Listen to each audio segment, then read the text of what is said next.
Bismillahirrahmanirrahim. Assalamualaikum warahmatullahi wabarakatuh. Alhamdulillahirabbil alamin wa bihi nasta'inu ala umuri dunya waddin.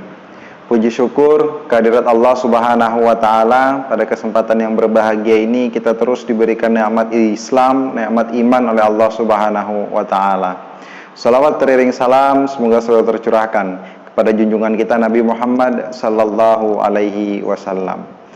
Pemirsa Muh Channel yang dimuliakan Allah Subhanahu wa taala, pada kesempatan ini saya akan coba menayangkan sebuah video yang berisikan tentang bagaimana kiat atau tips agar kita bisa menjadi guru yang hebat, guru yang inspiratif, guru yang betul-betul bisa digandrungi oleh siswa-siswa kita. Sehingga ketika kita masuk dalam kelas, ketika kita memberikan pembelajaran, siswa antusias untuk menyaksikan, untuk mendengarkan proses pembelajaran yang kita berikan. Mungkin dari tips ini bisa memberikan hasanah baru, wawasan baru bagi para guru, sehingga bisa diaplikasikan di dalam proses pembelajaran dalam kehidupan sehari-hari.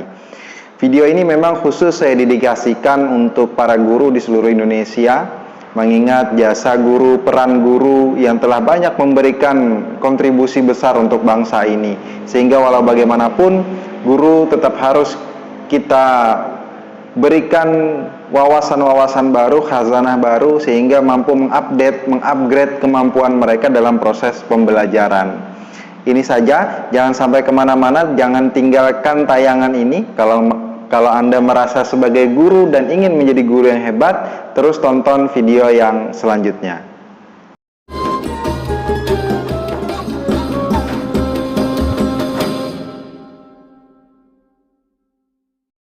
Baiklah Bapak Ibu guru di seluruh Indonesia, pada kesempatan ini setidaknya ada 4 hal yang perlu kita pahami secara seksama terkait bagaimana kita mampu menjadi guru yang hebat, guru yang inspiratif, yang betul-betul disenangi oleh siswa kita. Betul-betul ketika kita memberikan proses pembelajaran di dalam kelas, siswa kita merasa gembira, siswa kita merasa senang, tidak kemudian menjadikan proses pembelajaran di dalam kelas sebagai beban dalam kehidupan mereka. Yang pertama, hal yang paling utama yang perlu Bapak Ibu lakukan sebagai guru yang akan mengajar di dalam kelas adalah memiliki kemampuan transfer knowledge yang baik.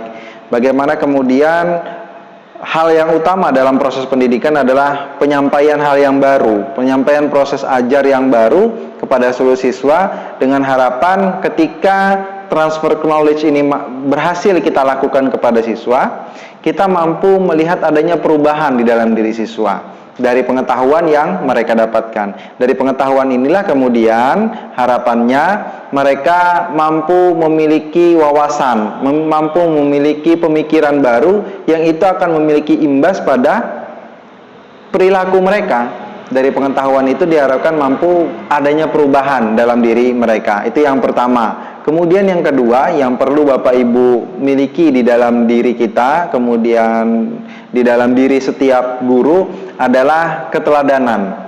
Bagaimana kita sebagai guru mampu memiliki keteladanan di dalam diri. Salah satu contoh adalah kedisiplinan misalnya.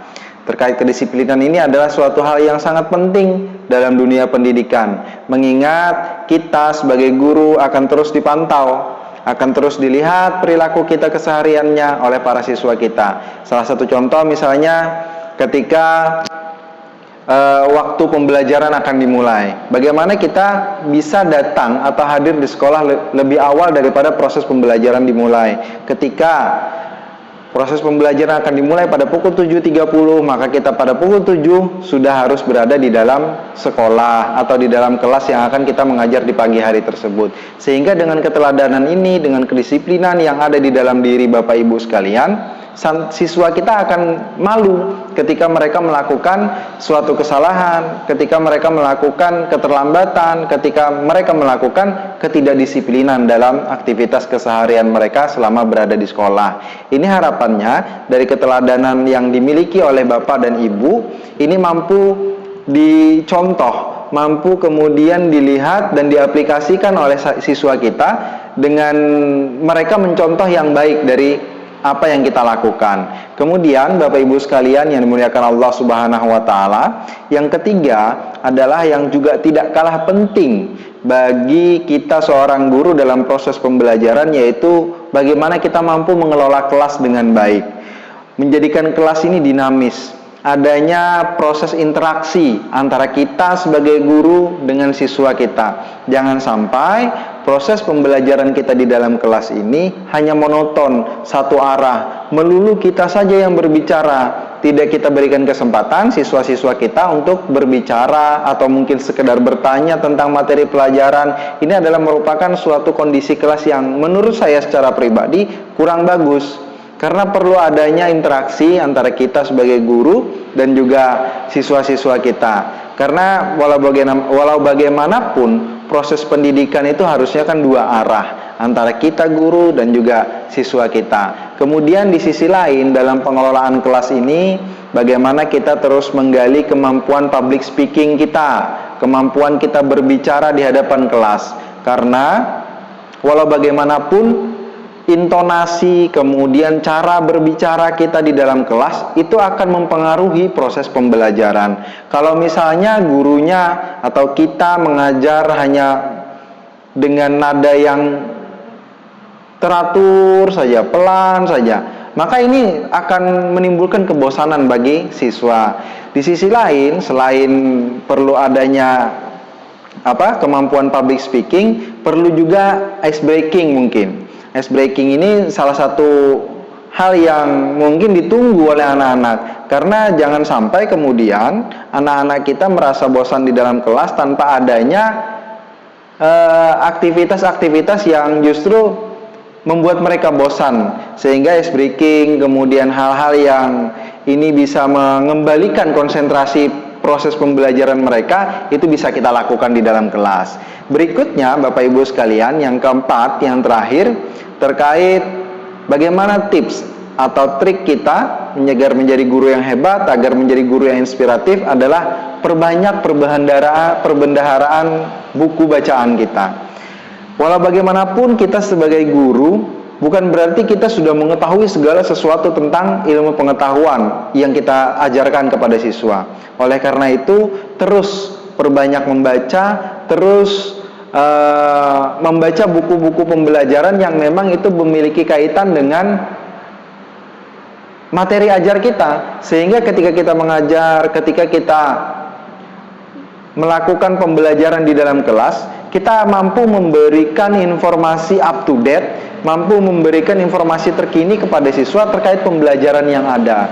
Nah, ini harapannya bagaimana para bapak, ibu guru mampu membuka wawasan dengan memperbanyak perbendaharaan bacaan buku kita. Dari buku inilah kemudian kita bisa mentransfer pengetahuan lebih dalam, mentransfer knowledge lebih maksimal kepada seluruh siswa-siswa kita.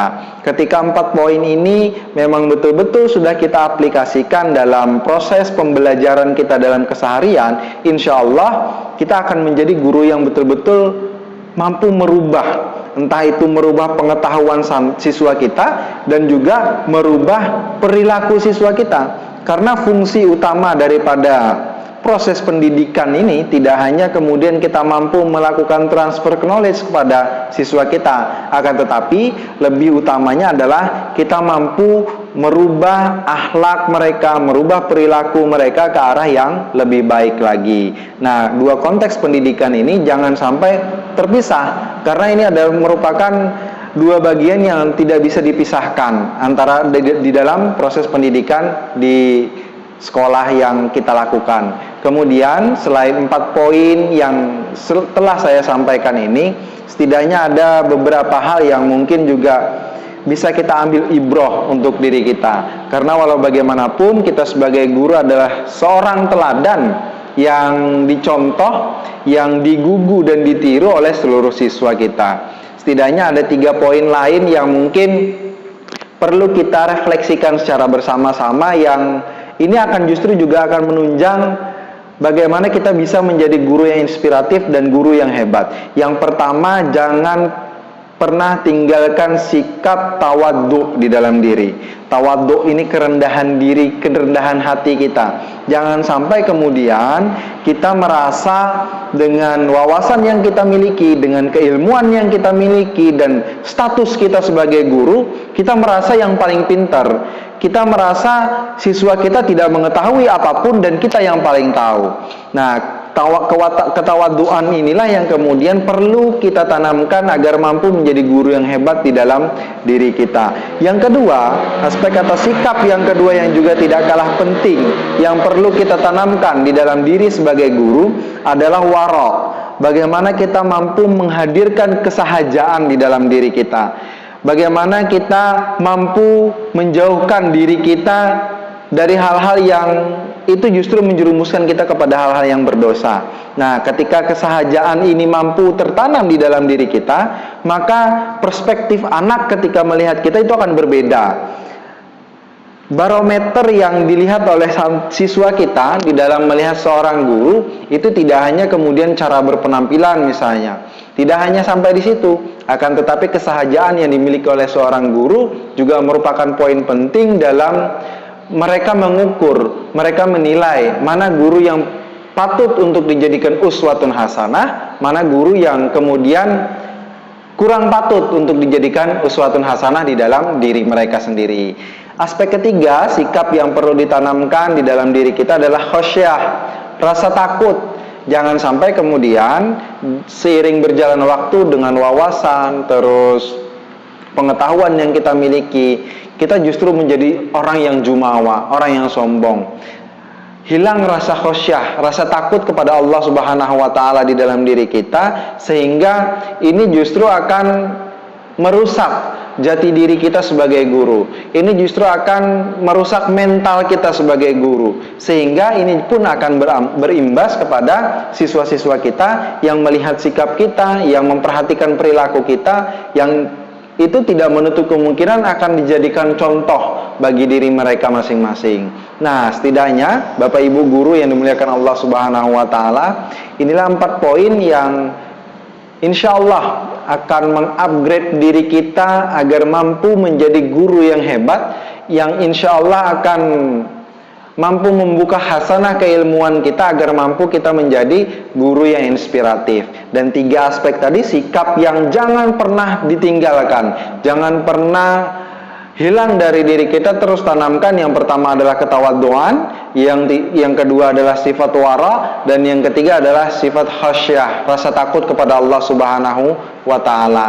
Baiklah Bapak Ibu guru di seluruh Indonesia, ini saja mungkin sekilas apa yang bisa saya sampaikan terkait bagaimana kita mampu menjadi guru yang inspiratif, kita mampu menjadi guru yang hebat di hadapan seluruh siswa-siswa kita. Terima kasih atas perhatian Bapak Ibu sekalian. Semoga apa yang kita lakukan dalam proses mencerdaskan anak bangsa ini mampu bernilai jariyah, amal jariyah di mata Allah Subhanahu wa Ta'ala.